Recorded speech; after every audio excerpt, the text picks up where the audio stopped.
Breaking news यही बनेगी, जैसे साधु संत प्रवचन देते हैं ना, वैसे मैडम प्रवचन देके चलेगी, देना लेना कुछ बिना कपड़े फाड़े आ जाए ना जनता से मंत्री, तो मुझे बता देना। इससे बड़ी शर्मनाक स्थिति बाबूलाल कटारा जैसा आदमी जिसने पेपर लीक किया और हमारी सरकार ने सलाखों में डाला, वो आज जमानत के ऊपर घर आ गया। केवल प्रशिक्षण करा देंगे, खुद को प्रशिक्षित हो जाओ भाई साहब, पहले मंत्रिमंडल को प्रशिक्षित कर दो, दिलावर साहब का प्रशिक्षण कर दो। सत्ता पक्ष के लोग सो रहे थे और केवल एक ही चीज की होड़ लगी हुई थी कि उप मुख्यमंत्री जी जो वित्त मंत्री भी हैं, बजट पढ़ रही हैं, उनको अगर 10 बार पानी का गिलास दिया तो मुख्यमंत्री को भी 10 बार दिया गया। ये एक समानता हमें देखने को मिली है। और जब आखिरी में हम लोग गए कि हाँ साहब परिपाटी है, आप भी थोड़ा इधर चलो, धन्यवाद दे दो, ये दे दो, तो हमने देखा कि उप मुख्यमंत्री जी से ज्यादा मुख्यमंत्री जी की तरफ लोग जा रहे थे। वो धन्यवाद दे दे तो समझ में आती, लेकिन कह रहे थे साहब वो आपको दिया था पन्ना, मेरा तो नाम ही नहीं आया, तो बड़ी विचित्र स्थिति थी। आप देखिए 21,000 करोड़ रुपए की स्कूलों के भवन के लिए और मरम्मत के लिए आवश्यकता है। ये राजस्थान उच्च न्यायालय में हमारी सरकार का जवाब है, शिक्षा विभाग का, मेरा और आपका नहीं है। उनको दिए गए हैं 550 करोड़ रुपए। पिछली बार मिसिंग लिंक में सड़कों के अंदर 1200 करोड़ रुपए दिए गए थे। वो एक दिगर बात है कि अभी तक उसका काम पूरा नहीं हुआ। अब की बार दिए गए केवल 600 करोड़ रुपए। जो अतिवृष्टि के कारण से सरकारी भवन आदि का नुकसान हो गया, उसके लिए पिछली बार दिए गए थे 800 करोड़ रुपए, उसमें से 1 रुपया भी खर्च नहीं हुआ, अभी तक वो काम नहीं हुआ। अब की बार दिए गए 500 करोड़ रुपए, यानी अतिवृष्टि से नुकसान हुआ, पिछली बार से आधा बजट, पिछली बार का खर्च नहीं। स्कूलों के अंदर पिछली बार में मरम्मत में ज्यादा दिया और अब 21,000 करोड़ की आवश्यकता है तो उसको कम कर दिया। और जो 2 साल तक बड़ी बड़ी बातें करते रहे 2 चीजों पे, पेपर लीक, रोजगार, नौकरी, पेपर लीक में एक शब्द में इतिश्री कर ली। इनकी कमजोर पैरवी के कारण से बाबूलाल कटारा जैसा आदमी जिसने पेपर लीक किया और हमारी सरकार ने सलाखों में डाला, वो आज जमानत के ऊपर घर आ गया है। नौकरी की बड़ी बड़ी बातें कर रहे थे। 3,000 संविदा कर्मी लगेंगे, 5,000 होमगार्ड वालों की बढ़ोतरी होगी। इसके अलावा एक व्यक्ति को नौकरी नहीं मिलेगी, सरकारी नौकरी नहीं मिलेगी। इससे बड़ी शर्मनाक स्थिति कोई हो नहीं सकती। 2 घंटे 56 मिनट तक पूरे प्रदेश को बोर किया गया और केवल जो अधिकतर घोषणाएं हैं वो बातें हैं इस बजट में वाचन की गई कि जो राज्यपाल के अभिभाषण का हिस्सा थी या गलती से राज्यपाल के अभिभाषण का हिस्सा होने से रह गई।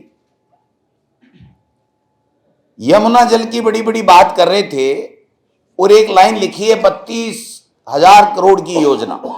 मैं पूछना चाहता हूं मुख्यमंत्री जी, केंद्र की सरकार ने और आपने इस राजस्थान के अंदर इस यमुना जल को लाने के लिए 1 रुपए का बजट भी आपने अगर अलोकेट किया हो तो वो बता दें आज की तारीख में।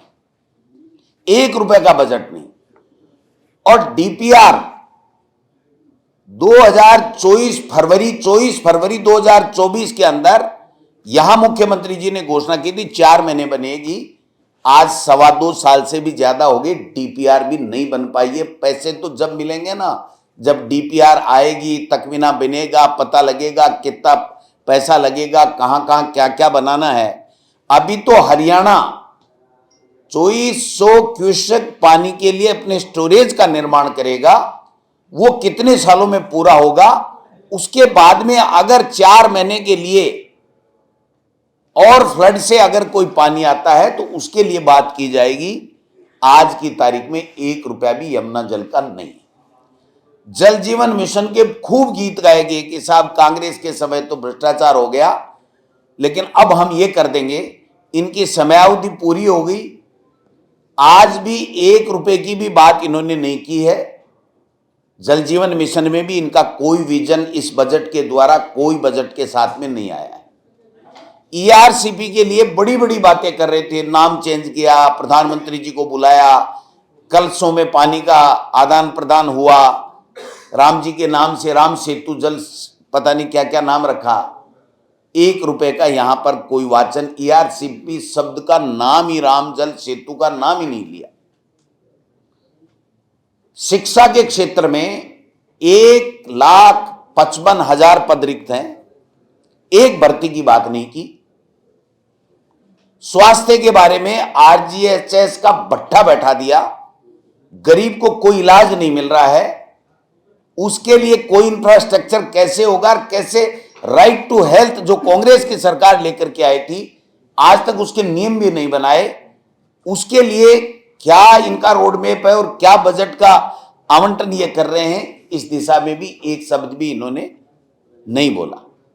कर्मचारी जो दुखी हैं उनको किस प्रकार से इस बजट के माध्यम से राहत दी जाएगी, कर्मचारी कल्याण का एक शब्द इसके अंदर नहीं है। और इन सबको छोड़िए, जो पत्रकार 24 घंटे निगरानी करके सरकार के सामने जनता के मुद्दों को रखता है, उनका नाम तक नहीं लिया गया।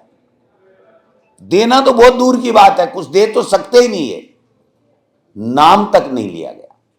केवल प्रशिक्षण करा देंगे, प्रशिक्षण करा देंगे, खुद को प्रशिक्षित हो जाओ भाई साहब, पहले मंत्रिमंडल को प्रशिक्षित कर दो, दिलावर साहब का प्रशिक्षण कर दो। गजेंद्र खीर सिंह जी ताड़ी ताड़ी बजा रहे थे, उनको पूछ लो ये जितना बजट है उसमें से 2 लाइन बता दे। मैं तो बिना देखे बोल रहा हूं, मैंने अच्छी तरह से सुना है।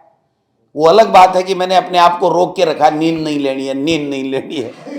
उनके कई लोग सो गए लेकिन मैं नींद नहीं ली, और नींद नहीं ली इसलिए मैं कह सकता हूं कि शिक्षा में कुछ नहीं, स्वास्थ्य के लिए कुछ नहीं, कृषि का 1 लाइन में नाम निपटा दिया। कृषि मंत्री जी के छापों से क्या लाभ हुआ वो तो वाचन कर देते। आगे का कोई रोड मैप हो तो बता दीजिए, किसान के कल्याण के लिए आपने क्या किया वो बता दीजिए। तो किसान गायब, नौजवान गायब, बेरोजगार गायब, मातृशक्ति का सशक्तिकरण गायब, मीडिया गायब, पेयजल में पीने का पानी कैसे मिलेगा वो चीज गायब, सड़कें गायब, इंफ्रास्ट्रक्चर गायब। 2 ही चीज दिख रही थी, एक तो उप मुख्यमंत्री जी भाषण देती हुई, एक मुख्यमंत्री जी के सामने पानी का गिलास रखा हुआ और उदास थे, बहुत उदास थे मुख्यमंत्री जी। मैंने तो उठ के खड़ा भी होकर के कहा भी था कि इन बजट बनाने वाले अधिकारियों का भी एक शब्द धन्यवाद का तो दे दो, क्योंकि हमारा 2028 का रास्ता इन्होंने आसान कर दिया। वो तो नहीं दे रहे थे, मैं देना चाहता हूं इन अधिकारियों को धन्यवाद, जिन्होंने इस तरीके का बजट बना के दिया कि न बनाने वाले के समझ में आया, न मेज थपथपा रहे थे सत्ता पक्ष के समझ में आया, न उप मुख्यमंत्री जी के समझ में आया, न मुख्यमंत्री जी के समझ में आया, न जनता के समझ में आएगा।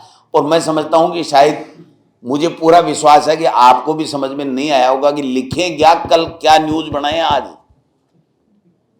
ब्रेकिंग न्यूज यही बनेगी कि बजट बनाया मुख्यमंत्री जी ने, वाचन किया डिप्टी सीएम ने, प्रेस कॉन्फ्रेंस करेंगे सीएम, और इनके इस नाकामी का भुगतेगी राजस्थान की जनता। एक सेक्टर में भी अगर इन्होंने अपना कोई विजन, इस प्रदेश को 2047 की बात कर रहे हैं, मैं तो कहता हूं अगर इसमें यह भी लिख देते कि गलती से हमारे पास पैसा नहीं था, हमारे पास अनुभव की कमी थी, हम सीएमओ और सीएस के बीच में झगड़े के चक्कर में 2 साल काम नहीं कर पाए।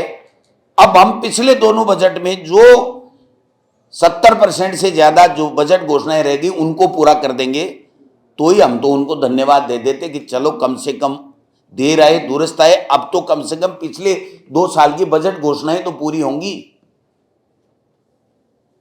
उनको सबको पता चल रहा था कि निपट गए भाई साहब, लेकिन फिर भी मजबूरी में तालियां बजानी पड़ रही थी। मैं समझता हूं कि इसमें हर वर्ग गायब है। राजस्थान का कल्याण 2026 में क्या करने जा रही है सरकार, इसका कोई विजन नहीं है। इनको तो नरेंद्र मोदी जी का नाम लिखना जरूरी था, लिख दिया। 2047 लिखना जरूरी था, लिख दिया।